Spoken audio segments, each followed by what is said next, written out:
Good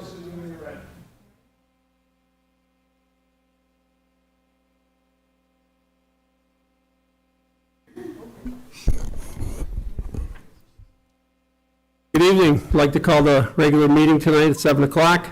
I'll ask all who have not signed in to please do so. Please turn off all cell phones and other electronic devices. Please conduct any business private conversations in the hallway or outside. This meeting is equipped with an inductive loop hearing assistance system. You'll be able to hear conversations through our microphones on hearing aids with a T switch. Emergency exits can be found to your right and left. And this meeting is also live streamed via YouTube with text commenting available. At this time, would you please join in a salute to the flag? Pledge allegiance to the flag of the United States of America and to the republic for which it stands, one nation, under God, indivisible, with liberty and justice for all.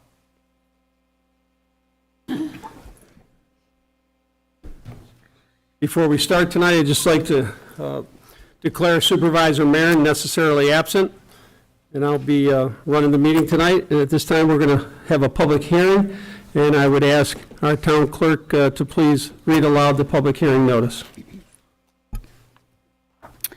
Notice of a public hearing for the proposed local law to amend R-1, R-2, and R-3 residential zoning districts and limited development districts of the Victortown Code relating to accessory structures, scheduled for the 13th day of March 2023, was published in the Daily Messenger newspaper on March 3rd, and also posted at the Victor Village Hall and on the signboard at the Victor Town Hall. Thank you.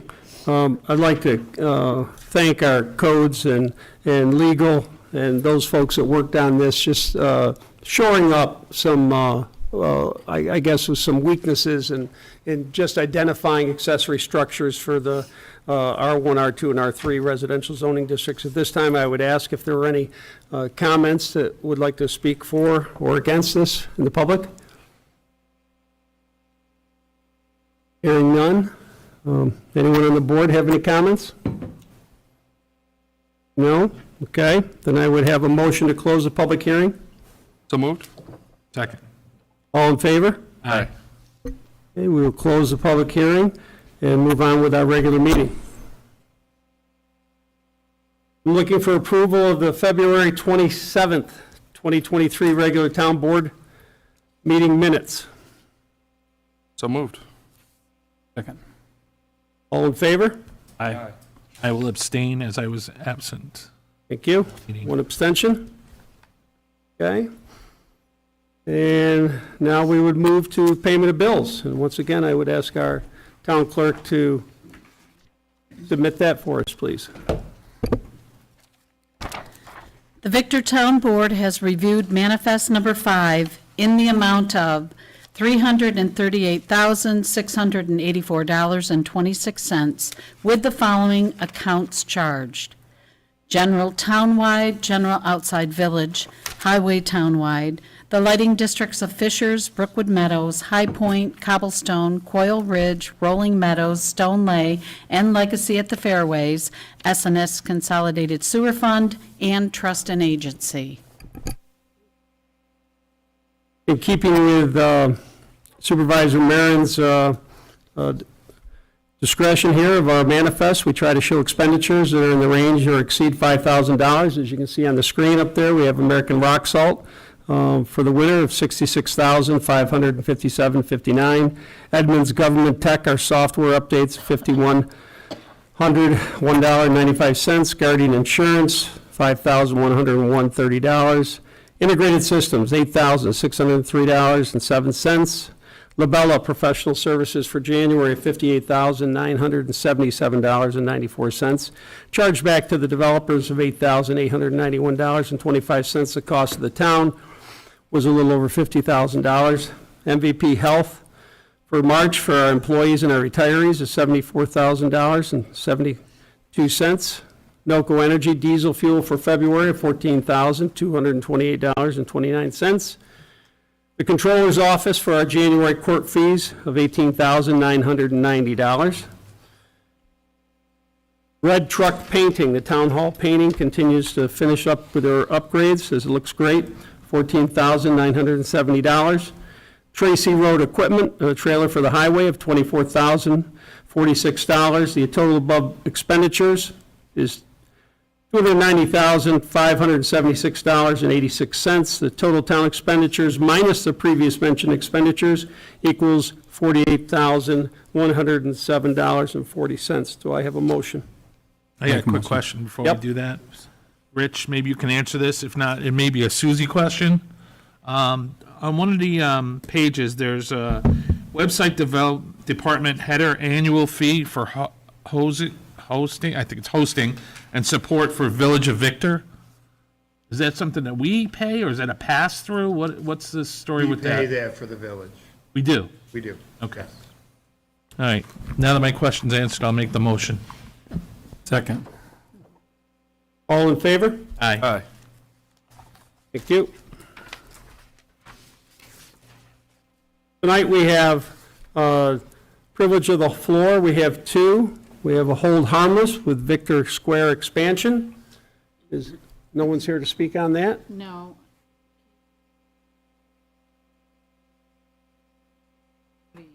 Yeah.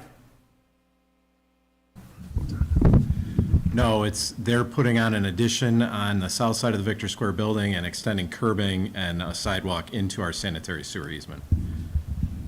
Okay.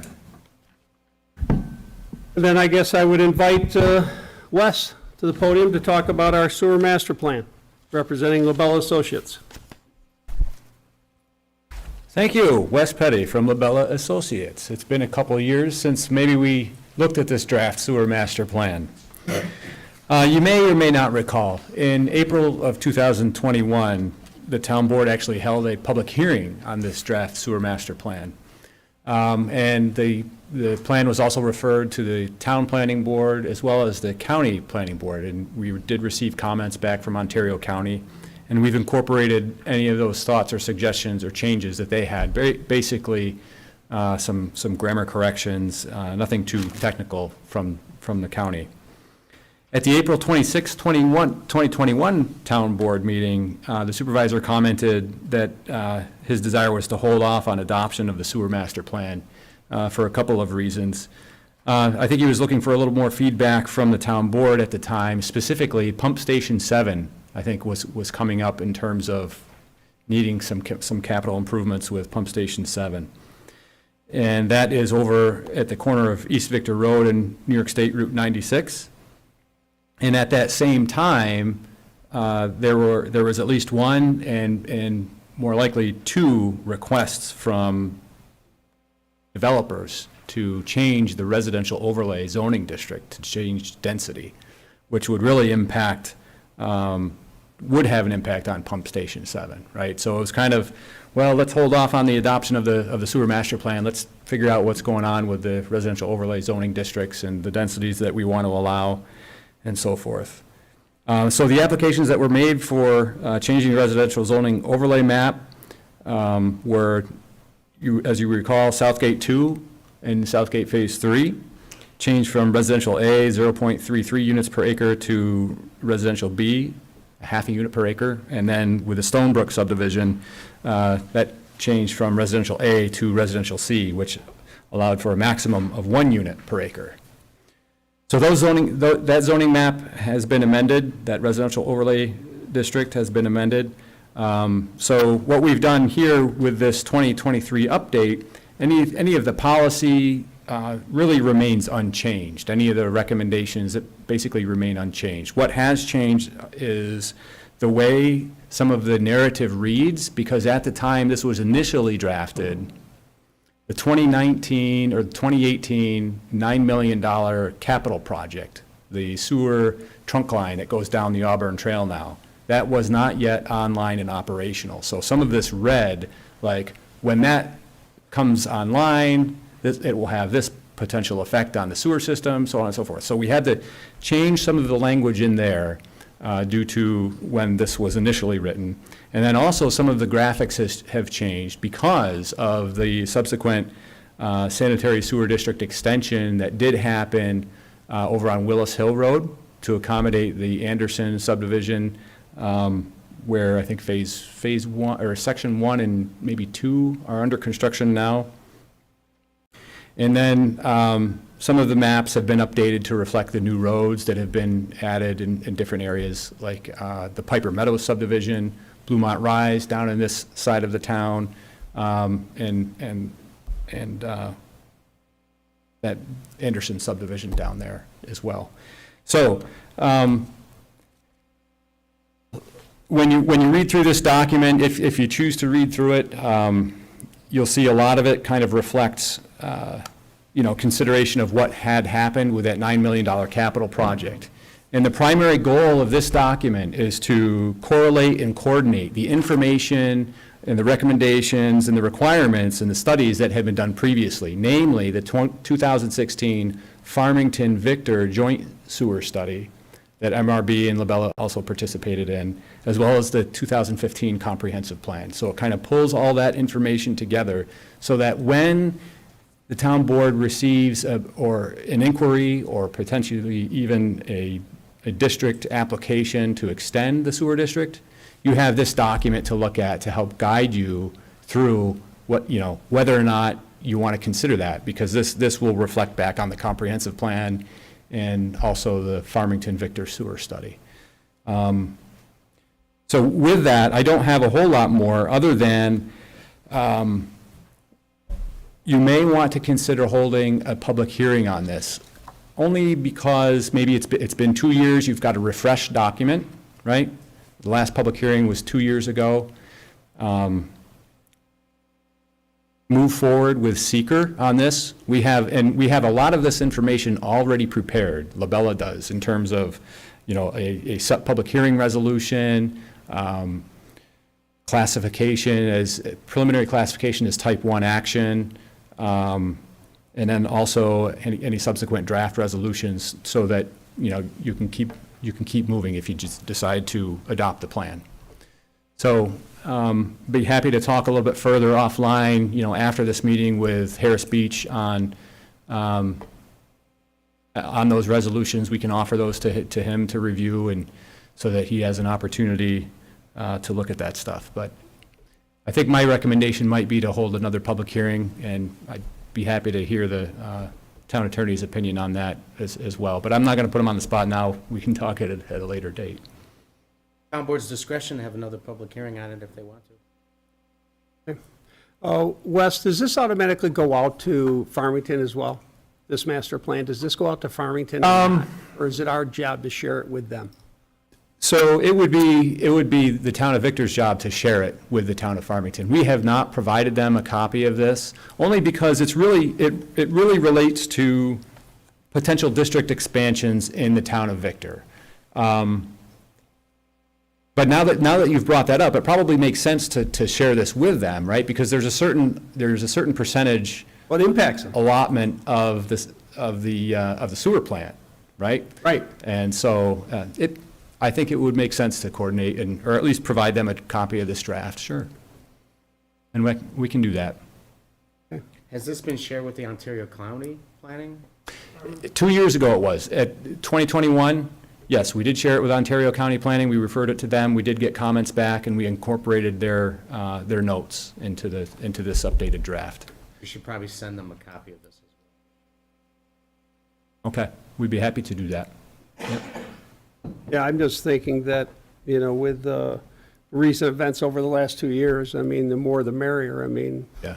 Share it with Farmington, give the DEC a copy of it, let them know what we're doing, what we're working on. I don't think that hurts. I'll talk to Supervisor Marin about that, but Okay.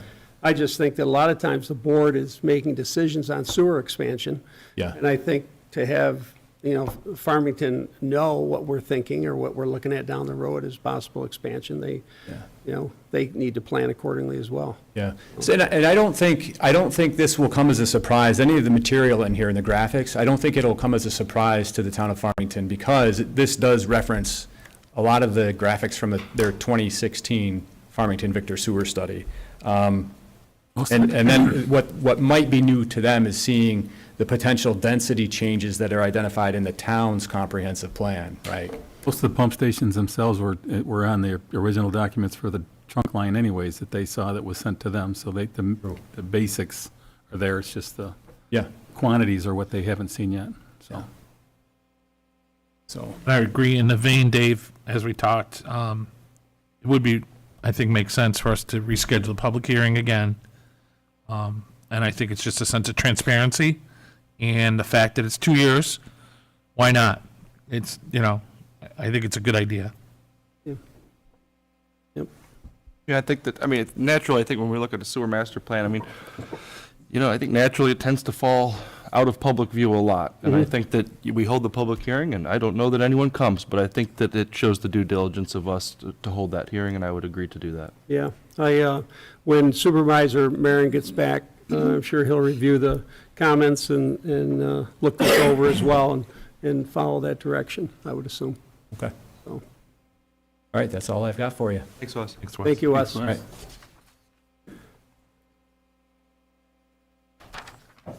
All right, in your packets, or first of all, any public comments or concerns at this point? We'll open it up to the public if they'd like to come and address the board, if they have any comments or concerns. All right, we'll move on to reports of town officials. In your packet, you've got reports from the LDC, Parks and Rec. There's some traffic reports there from the Victor Fire Department as well. As far as the Parks and Rec is concerned, you probably have seen those emails from Brian Emelson going back about the contracts that the vendors for the concert series have to sign, and I think it's CE 200, when the exemption thing online that they have to file and fill out. And a lot of the vendors are saying they don't do that for other towns, so I've asked Town Clerk Karen Bodine to reach out to Perrington and Brighton and a couple of those others to see what, if they use a one-page form, what they do different than what we're doing. And then, of course, I would have Karen share with legal and have them look it over to make sure that we've got the same coverage and the same responsibilities. And if we can simplify it for them, great. If not, then we'll keep plugging as is, but I think there might be an easier way of doing it. So we're going to look into that and see if we can't help Brian out with that.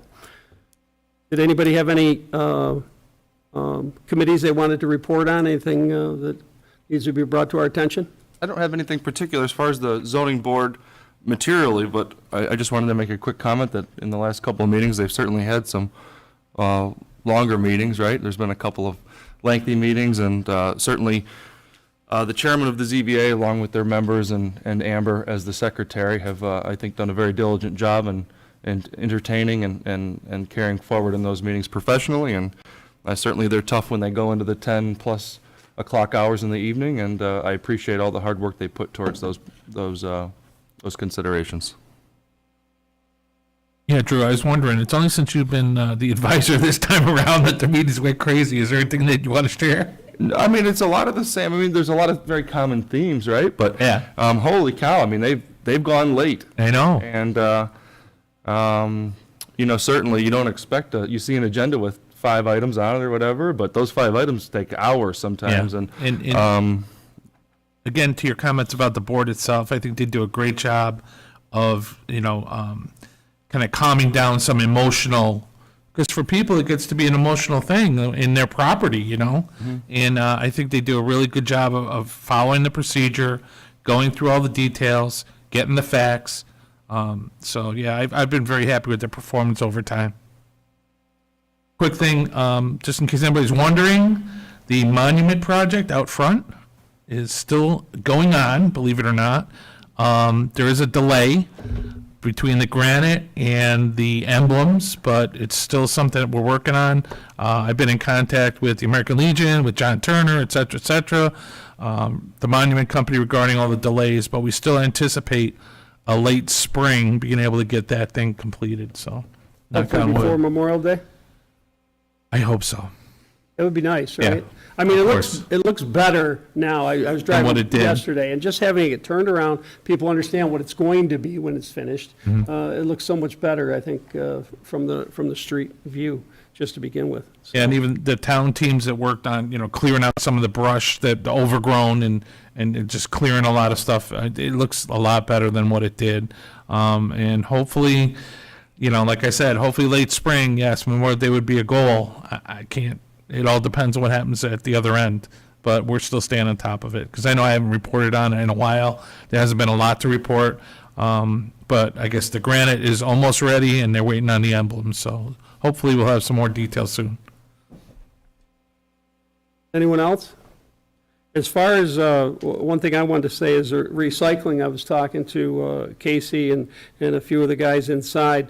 With the ice, I mean, it wasn't the ice storm of 91, but there still were quite a few trees and branches that came down. And we've had to point out to a few of our residents that the brush pile also requires a permit, and they were unaware. And there's a sign back there now and doing a little enforcement of that, which I think has helped a little bit as far as people coming back through there, but it continues to do a great job back there. All right, let's move on to the business section. All right, we'll start with the resolutions. If there are no other comments. Resolution number 1 is to amend the 2022 budget to include community development block grant for the fund expenses. I have a motion for that. Moved. Second. All in favor? Aye. Thank you. Resolution number 2. Hey, Dave, Yep. can we block 2 through 6, which are all related to Parks and Rec and their relationship with different vendors for concerts, whether it's Sid Partington or Taco Tuesday? I would make a motion to block 2 through 6 together. And I will offer a second for blocking 2 through 6. Okay. All in favor of blocking? Aye. Aye. Okay, I was glad you were going to say that, Ed. All right. All in favor of blocking and approving the 2, 3, 4, 5, and 6, which are all employment opportunities for our summer series and through Parks and Rec. So moved. Second. All in favor? Aye. Thank you. 7 also goes along with Parks and Rec. It's a request for their liability insurance waivers. So moved. Second. All in favor? Aye. Thank you. Resolution number 8. This is an authorization for the purchase of signage for the Auburn and Lehigh Valley Trails for Department of Parks and Rec, to update that and to make sure that we are letting residents know what we want on those trails and what we don't want on those trails. I'll make a motion to approve that and just make a comment that I think the signs look nice and certainly offer that, certainly that updated information that talks to some new local laws and parameters for safe and proper use of the trails. Second. All in favor? Aye. Aye. Resolution number 9. This is an intermunicipal agreement with Livingston County with the sewer flow meter agreement. So moved. Second. All in favor? Aye. Thank you. Resolution number 10. This is a resolution authorizing the town of Victor, the town board to schedule a public hearing and commence the process through the Victor Town's eminent domain powers of acquiring certain real property. So moved. Second. All in favor? Aye. Okay. And resolution number 11 follows up after our public hearing. This is to amend R1, R2, and R3, the residential zoning districts, and the limited development districts of the Victor Town Code relating to the accessory structures and to approve the new language. And this will be a roll call vote. Do I have a motion to approve? So moved. Second. Second, okay, roll call vote, please. Deputy Supervisor Condon. Yes. Councilman Guinan. Yes. Councilman Kohovic. Yes. Councilman Kusimano. Yes. Very good. Resolution number 12. This is Victor Square, accepting a letter of credit with Benderson Development. So moved. Second. All in favor? Aye. Thank you. Resolution number 13, this is for Delta Sonic, also a letter of credit from Benderson Development. So moved. Second. All in favor? Aye. Aye. Very good. And Resolution number 14, hold harmless with the Victor Square expansion. I need a motion to approve. Before we do that, can we have a quick discussion? I thought we were going to try to get away from those. Hold harmless agreements. You had to pass that local law first. Yeah. We have to To do pass this it, yeah. until we, Gotta- Yeah. So are we slipping this in under the kind of? Well, we haven't changed, Keith has haven't some- changed the local law yet. I know, that's why I'm saying, is this something that's come up now? We want to try to get this done before the local law passes? No, so I talked at length with Kevin Overton about this. This is different because this is a commercial hold, it's a hold harmless for a commercial property owner Understood. in a sanitary easement. They're also going to be providing certificates of insurance for the work that they're doing. Yes, and it's, Naming the town of Victor additional name insured, it's also as a result of an approved planning board site plan. which actually is a higher level of protection. Okay, Hold harmless. fair enough. Got my answer. So moved. Second. all in favor? Aye. Aye. Very good. This time, we'll open it up to the public if they have any comments or concerns they'd like to address the board. Come to the podium, introduce yourself, and I've got some handouts here. One for Jack. Thank you. yep, Okay. I think that mic is on, Dave? Hello. Yep, It is. I got a deep voice, so I don't usually use a mic, but anyway, Suzanne has a PowerPoint presentation that I put together to kind of have a cohesive presentation, plus anybody watching on YouTube will have some background. So I did send an email to the town, and there was a couple links to some videos. everybody up here has seen those, Dave, Okay. and we're aware of the problem and of the situation, and so we want you to share that publicly, and then Great. we'll have a couple of comments for you. Okay, so I'll just wait for my opening slide here when Suzanne's ready. I don't think, do you have it, Susie? Do you know how long it's going to take, Dave? Because you got about 3 minutes. It might be just a tick over 3 minutes, but I'll move through it as quick as I can. Do you want to just take us through it without showing it, or do you, I went through a fair amount of work to put this together, so can you get it easily, Susie? she's ready. right, Okay, good. there we go. All right. Here we go. Okay. Hello, my name is Dave Anderson. I live at 359 Meadowlark Lane in Victor. My wife and I have been residents for over 30 years. I'm here tonight out of concern for a very busy intersection near my home. So here's a map, and basically, this is High Street where it comes into Route 96 across from Eastview Mall. So we have 96 on the left there. We got High Street.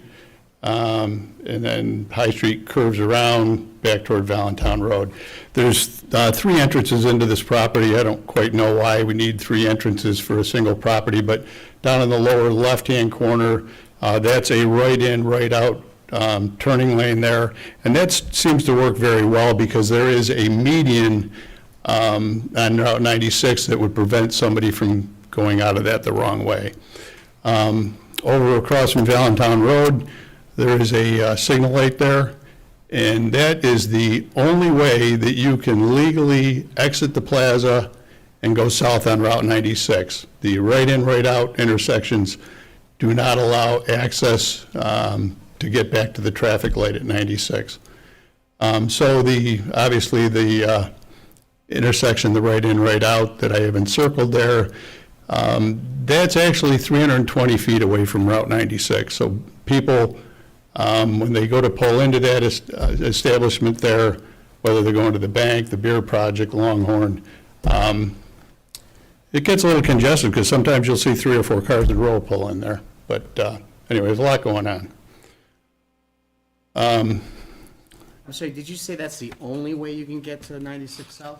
That's correct. Yep, because the right in, right out on the left-hand side of the screen would put you north on 96.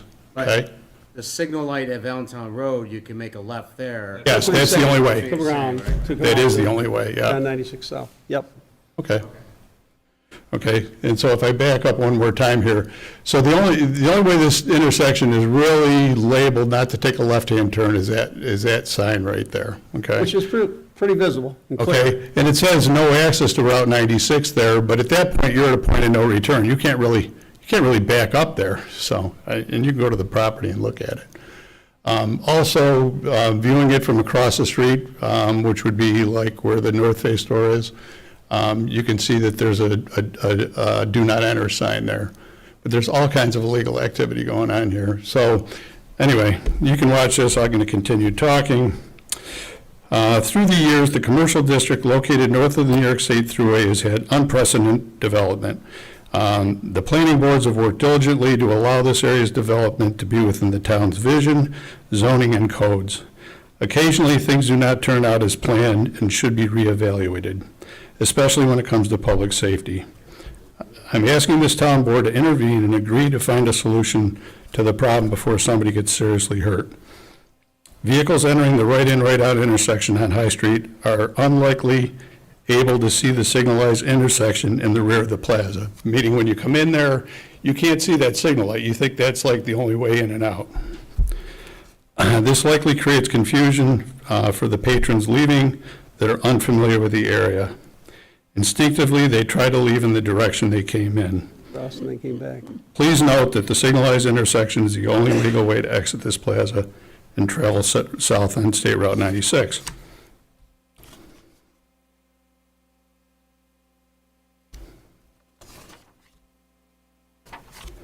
So I'm going to interrupt just for a second. Sure, go ahead. All right, because we're at almost 4 minutes now. That's fine. But I just want to let you know that no one's going to argue with you that people are breaking the law up there. No Right. one's going to argue with that. So there's two things that I think this board will do. First of all, that's kind of out of our purview. That's a planning board issue more than it is town board. I'm well aware of it. So we also pay for, is it 15 or 20 hours a week now? We're paying for extra surveillance? So we have extra, we pay out of our town budget for extra police patrol for Ontario County. They will be made aware, or they have been made aware, they will be made aware again of the illegal turns coming out of that plaza as it sits, because that's a traffic violation, not observing a, road sign and all that. So it's a ticket. They can sit there north face and they could write tickets all day. And also the state police will be notified. And then I think the issue becomes with the planning board and probably the engineers to take up whether or not it can be better. Because I agree with you. I think if somebody comes and pulls in there for the first time, and they've come to the New York Beer Project off of 96, and they've never been there before, they don't know that light's out there behind. Exactly, that's my point, yep. So I don't disagree with that. But this board is very limited on what we can do, except that we can refer it to the planning board, and we can also refer it to our law enforcement agencies. Okay, and I have talked to the state police, and they said it's really, because it's so close to 96, it's really hard for them to patrol it. But this goes back 3.5 years. In 2019, when they were doing a parking lot expansion, I shot the original video, and I addressed the planning board, and they decided to go with a solution of putting up signage, and the signage isn't working. I sat down with Jack in November of 21. I brought this to his attention. I talked to New York State DOT in December of last year, 22. They said it's a town issue, that it's not under their jurisdiction. Who said it was a town issue? DOT. The DOT, New York Oh, yeah. State DOT, yep. Not surprising. That's not surprising. I shot the video you just saw, which comprised of 39 individual clips. So every time somebody left, I took a video clip and I molded them all together. And I actually did talk to the Ontario County Sheriff's Department, and they sent out a deputy, Deputy Lee, and I met with him on March 1st. We met in person behind the Fishers Fire Department on High Street near the plaza, and he agreed that the left-hand turns onto High Street are illegal. He reiterated that it would be difficult to enforce, and he said that only the town of Victor would have the authority to make changes to this intersection. So really what happens next is up to this town board. And enforcement can try, but I don't know. I think right now, I think people are so used to going out that way, that I don't think you're going to break those old habits, so. When that development first opened there, it's correct that the raised curb that's currently, like, the triangular raised curb that attempts to flow that traffic right in, right out. That was just a- redesigned. That was a painted line on the ground, which allowed people just to very easily travel over it and maneuver their vehicle so that you could very easily make that natural left turn. Correct. And through the process of identifying the hazard there, that curb was added, as a mechanism to attempt to ensure people Correct. both made a right-hand turn, but also, I think that as you approach that now versus, painted lines on the ground, I mean, I think anyone that pays attention to driving would understand that the dynamics there are a right in, right out, and that truly, I mean, about 100% of people making that left-hand turn are doing that, knowing that they're violating the right hand only. And there is, that I recall, there is actually, and to your point, Dave, there's signage in the parking lot that points you in the direction of that light because it's not visible from the bulk of the parking lot. So when you park, if you're looking for signage to help you out, there is currently signage to help lead you towards that Valentine exit. The signs are small and they're almost hard to see. And there's other problems there, because the other thing you're going to see too, see if I can get this laser beam to work here. Well, anyway, so you'll get people that will, and that is actually, I gave you this page in the email that went out, and plus you have it in your notes pages in front of you. So 42% of the vehicles in an hour and 40 minutes, I shot the video clips, did the wrong thing. They turned left out of there. 33% of the people turned right. 17% of those vehicles actually pulled out and then kind of went across. There's almost two lanes Street there. extension, then turn around and turn and come Yeah, back. and then they get lost and turn around and come back. They can go north on 96 if they keep going that way, okay? You also get people that'll actually pull out to the right and hesitate a little bit and then make a U-turn into High Street Extension and then pull out. So they're literally making a U-turn in High Street Extension. And then the other thing you're seeing is you'll have people northbound on High Street make a left-hand turn into the entrance because the exit is labeled "Do Not Enter," but the entrance is not labeled. And people are literally turning left, going north on High Street into the entrance there. So there's a lot going on there. Well, I appreciate you putting all this together. Certainly a lot of time, a lot of effort on this, and I think, our recommendation will be to turn it to the planning board, have them take it under advisement, and Okay?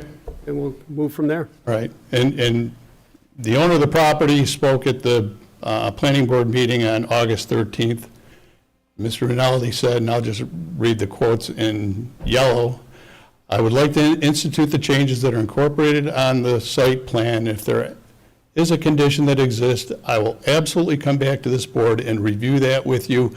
I don't want anybody getting hurt on my properties, period, end of story." He went on to say, "If there are unsafe conditions, then I will come back and correct it. It doesn't even matter what the code says with the site plan. I have never not responded to a request of this town, whether it be the code, board, or any other board or administrative team member." So those are quotes in the public record. Is that before or after the curbing was actually put in? That was before. Yep, That was before. So In all fairness to the applicant, that was a statement he made 3 years ago. right. He's probably not aware of the current condition that you're complaining of. He has to be, because I shot a video that was played at this, because I did a video. Yeah, but- for Let me that. finish. Okay, I'm sorry. It's been 3 years, so to the deputy supervisor's point, we've got to officially take this to the planning board. Right. Advise them of your, I don't even know if they've received this. Yeah, or they the have. current vehicle. Oh, the email that went out, I titled it to them. So I think to your point, if we can make advisement to the planning board, and if the planning board should make an official correspondence to Mr. Rinaldi to say, we've got a problem, we want you to come in and talk about it. That's exactly what I was hoping for. I knew you folks couldn't yourselves Yeah, the take town care of the board is- problem. Like was said before, planning, land use development, those type of approvals are not within the authority of the Right, town. right. So I think that, you've done a good job pointing out what Mr. Rinaldi said during the 2019 hearings. Now we've got to make them aware of this issue. But Officially. my question is the curbing, did he place that after? Because there was just painted stripes there. So Probably he did. If I he would said, suspect he did. this, the curbing that was added at his cost, I think would be an indication that he is attempting within his So- power to make that the safest exchange Maybe- possible. I think Joe Logan actually asked him, if you went back and looked at the meeting minutes for that, if he could make that out lane curve more to force people Yeah. onto High Street, but still. I think, There's other techniques that could be entertained as well, directly on High Street. You have a signalized intersection that could handle all the traffic flow in and out of there. I mean, look at Victor Commerce Park going back to Kohl's and Walmart and all that. You have one signalized intersection feeding all those businesses back and there. Benderson just spent a ton of money adding in that right in, right out into that parking lot towards the roadway because. That's right of behind my the house. I know town exactly issue. where it is. Understand, Yeah. even though DOT says to you, it's not our problem, it's the town's problem, anything that is gonna be done on that road, DOT wants to bless. Let's work together, you know? Matter of fact, I'd be happy to come in. I don't have any qualms with the developer. I'm not, I'm not out to grind any axes. It's like, let's, DOT does not make it easy. Yeah. They do not Okay. make it easy. okay. All right, well, I sincerely thank you for listening to my concerns tonight, and now that it's out in the public, I think maybe we can do something about it, so. Thank you. I do have a neighbor here, and I think that she could maybe talk about this picture. Thank you. Dan, come on up. I got 3 minutes. My name is Tammy Van Buren. I live at 365 Meadowlark Lane. I've lived there for 31 years. I'm not going to take up a lot of this board's time, but I do want to point out this picture.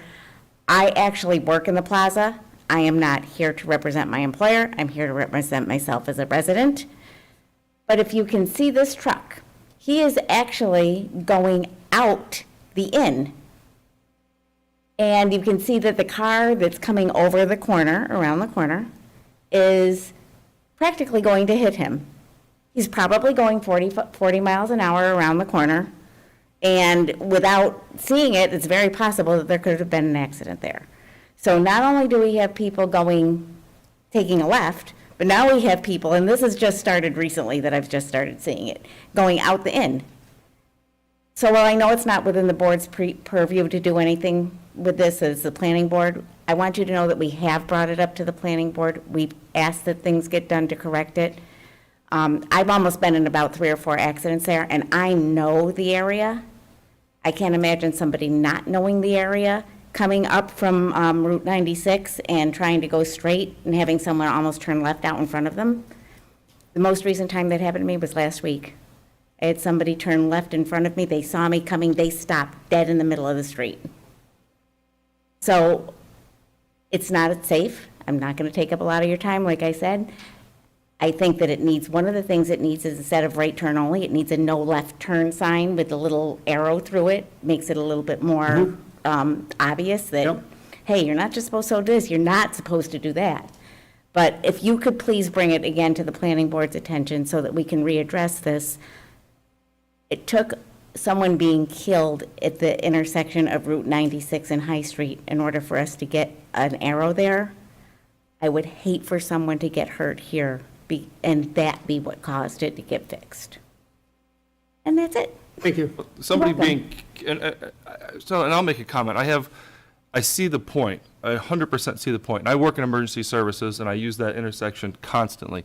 Certainly, that's a congested area, and I empathize and I share a lot of what's being said. But I also, from the developer side, I can see the frustration there, and that he's had these approved, and he's added the curbing, he's done additional things to meet that, and then, so to me, it falls back on, if somebody were unfortunately injured because of an accident there, it's the fault of the person that's disobeying the traffic device.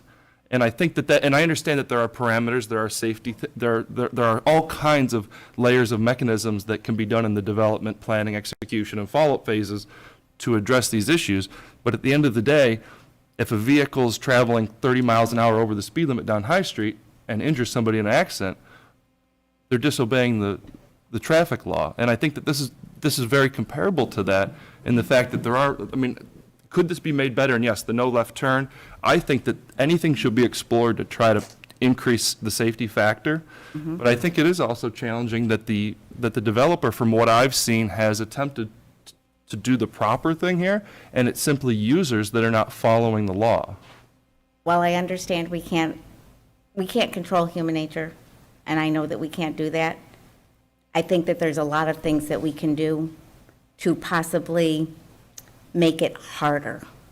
That's all that I'm saying. I'm not saying that we're going to fix it, that we're going to make it perfect, but I am saying that there's more that can be done to make it harder for people to make that left turn. Because again, I'm not saying that Fred has not done what he's, tried to make it better. I'm not indicating that at all. What I'm saying is that it hasn't worked. And so we need to try to find another solution to make it work better. I don't want anybody, whether it be someone from my development, whether it be someone from High Street, whether it be from somebody who's not familiar with the area. I don't want anybody to possibly get hurt. That's all I'm saying. I would agree with that. I certainly So- don't want anybody to get hurt. But I also think that if an accident were to occur there because somebody was making a left-hand turn, the way I assess that is it's not the town, it's not the developer, it's the person driving that vehicle that's disobeying the traffic signal. Well, defensive driving says there's no such thing as an accident, right? Yeah, so I agree, I would 100% agree And with again, I'm not the here to argue a concept. point. I'm not here to do anything like that or to take up too No, much I of your understand, time. but your suggestion about the red no left-hand turn, that's a really good suggestion for just more visibility of there, possibly another sort of median out there, and, there's a Something couple just to things. make it harder. Yeah, That's no. all I'm saying, is just make it harder. I drive in and out of there, I work there, okay? So I know people go in and out, I see it all the time. I see people making those turns all the time. I shake my head. I know I can't do anything about it. Maybe our law enforcement will get a twofer up there. I don't I will know. also, something's I will gotta- add that I will emphasize the law enforcement thing, and I will do my best to follow up on that also. Okay. Because I think if we can get our colleagues from the sheriff's office that we pay additional to have service in the town, Mm-hmm. I think that could be a true point of focus for them, and not the semantics of, hey, add that to your list to check on. I Yeah, think right. that we could add that as a point of focus, Mm-hmm. and they do that. They target areas of hazard that are brought forward by the public, and I don't know, I know that, I'm not saying I intentionally speed, but when you're approaching an area where there's sometimes an officer that sits, that, Oh, yeah. to me, and I think to a lot of people that don't want to receive a ticket, that helps to make you a compliant driver. And I think Right. that we could do some things to put officers there in the short term to try to address that. I do think that would be excellent. Okay, that's all I ask. All right, thank Thank you. you. Wes, you want to chime in here? Yeah, may I? Sure. Okay. Wes Petty, Labella Associates. Can we go back to the graphic that shows just the aerial image of the plaza? First page. That would be helpful. So I just wanted to follow up, just to let the town board members know, and you may recall, Supervisor Marion asked Labella to look into crash data at the intersection right here. Yep. Right? So back in May 2022, Labella submitted a FOIL request to Ontario County requesting crash data for that intersection. And they responded that they found a total of 2 accidents in the vicinity, but not here at this intersection. The 2 crashes that they are indicating, let's see, one was at near the intersection of Rolling Meadows Lane in Franley, which is, I believe, Yeah, that's farther down. down. Yep. And then the other crash or accident was on High Street Extension at the intersection of Route 96. They did have calls of reports of crashes in the parking lot, and we do have, right, so they did provide us logs of this information, but they didn't have anything specifically here. So we asked that they go, in our FOIL request, we asked that they look between the dates of 2016 and May of 2022. So, and this, I believe this was installed maybe around 2018 or 2017.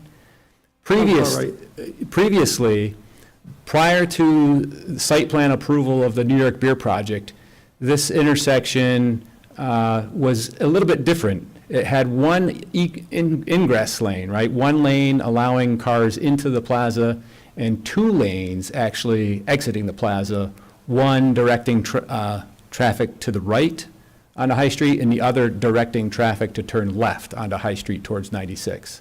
So I think, as I recall, the planning board and the developer were trying to create something that was a little bit more safe than what that previous condition was. And ultimately, let's see, the town engineer and town traffic consultant both reviewed the proposals, and this is, the way it's configured now is part of an approved site plan. And to the extent that the planning board has the ability to require the applicant to file a new site plan application to modify that, I'm not sure.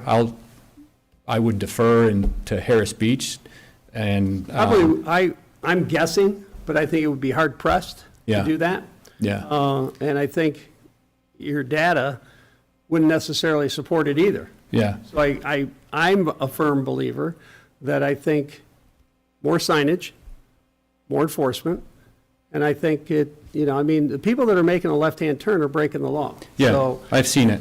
I drive by there and I see it too. Right. Wes, do you know, do you have any experience with anything similar to a right out or a right in, right out where, for example, I'm trying to explain, if you're coming off of 96 96 is onto right High in. Street and you're making that left onto High Street extension, you have a left dedicated turn lane there, whereas the southbound travel makes that turn around the corner. Can you put, like those yellow 4-foot deflectors that are secured like on that line there so that you could actually prevent, are there potentials for putting barriers that actually prevent traffic from making that left? What about a raised median? So that's something that actually we've been talking at Labella, right? So this is something this is an ongoing discussion that we've had. We've also got a traffic engineer looking at a potential and studying the potential to have a left turn aerial off of High Street to allow more people time to turn towards the village. So, You know what, I'm I Yeah. just drove through the village of Pittsford. And yeah, you're talking about a median here, Right in there, raised median. raised median. I saw the village of Pittsburgh just added a couple in their main. I mean, that's one potential engineering solution, yes.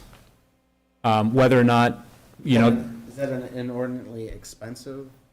I don't know about the cost of that. I would really be interested Labella would in be Mark very happy to Hughes draw that up. and the highway I mean, superintendent's and perspective on that. Does DOT need to bless that? Yeah, I don't know. Yeah. That's a, It's the High issue, Street, right? But because Yeah. it's near the intersection of 96, that doesn't matter? I think the issue with the raised median, though, is that, how would you do it with allowing that left turn lane into High Street Extension to maintain its Well, you could position do there? it- You would just do it just past the island Yeah. so that anyone, because looking at that film, anyone making a left turn was cutting really close quickly. Right. You make that a raised median, you still have access to High Street Extension straight. Yep, and But so then the- you prevent, And the issue that you have with that, because I agree, the issue you have with that currently that maybe could be solved through the other traffic study that was looked at is, at peak flow times, at least from what I see, that southbound 96 left turn there is backing up into that yellow striped area. So what you'd end up getting into is an area where the raised median would back turning traffic into that straight or right-hand lane, and you'd log jam vehicles past High Street Extension. Well, you might have issues with emergency vehicles, too. yeah. Hitting- That's what I thought you were. And so with the curbing that was there before this, because now it's the rounded, like you Yeah. would see in like a roundabout. Yeah. The curbing was 90-degree It's fine. curbing, and the fire trucks couldn't get in and out. Right. And I think we Soft spent a few curb. bucks on some tire and driver training with that, and it was basically impossible. So that's why they adjusted that. So it's, not that we can't continue to do it, but there's a part of me that kind of, for the development, he's really complied with multiple evolutions of this, and it still is something that isn't working as designed. Right. And I think that if we could, and even though I'm a little bit resistant with some of my comments to what you're saying, I truly think that if we could do something, curbing, you're putting up those deflectors that, you could run them over and it's going to damage your vehicle, but that, they move with, plows hit them and it's not going to hurt the plow. But if we could do something to prevent that, I would definitely support that. Thank you, Wes. All right. Anyone else on a different topic? All right. anybody online? Susie? Anybody online, Susie, tonight? No comments. I'll entertain a motion to adjourn. So moved. Second. All in favor? Aye. Thank you. Have a good night. Drive safe. Are we supposed to get a lot of snow tonight?